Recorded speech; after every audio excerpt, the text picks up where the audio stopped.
Sarong opisyal kang Communist Terrorist Group ang voluntaryong nagsuko sa kampo kang Camarines Sur 2nd Provincial Mobile Force Company sa Kayon, Tigaon, Camarines Sur alas 10:10 nin aga kasudma.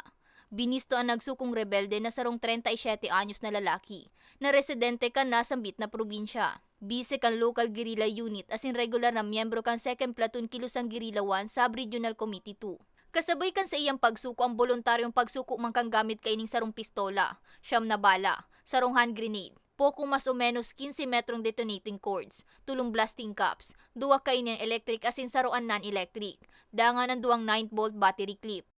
Non-listed po siya, pero tahan po ito ma'am ng sa intelligence po natin. So 2024 po siya, ngayon pa lang po, kumbaga bago.